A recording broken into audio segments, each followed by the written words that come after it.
I'm Aisha. I'm a dancer with National Dance Company Wales, and this week is really exciting because I get to be a choreographer in the studio because we're doing some research and development for just a small idea that I have. So I'm mixed race Welsh and Lebanese. My mom is Welsh and my dad is Lebanese. And recently in Lebanon, it hasn't been a great time for the people there, it hasn't been a great time for the company. Aside from COVID, there's been a difficulty economically and politically. So I've just kind of taken this time to bring to the studio small charms from the country and small charms from the tradition and the people and the feeling from the stories of my family, but also my time there too, when we were there.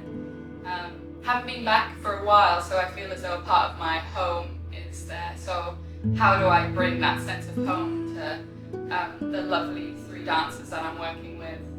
It's really, really nice to be back in the studio with my friends, and I'm doing things that I love. And this week I'm doing it with my friends about a place that I love. Because we've all been in our homes, right? But what do we mean by home? So it's been nice to bring it here in the studio, and working safely has been great this week because we've been doing lateral flow tests. So it just means we don't have to be wearing the masks. So we've been able to use our faces and been able to see what each other are finally looking like when we're dancing. We're not just like kind of here all the time. So you can really see the smiling and the thinking and the processing as well, which fundamentally adds to the piece as a whole. So it's just really nice to have this sense of embodiment this week.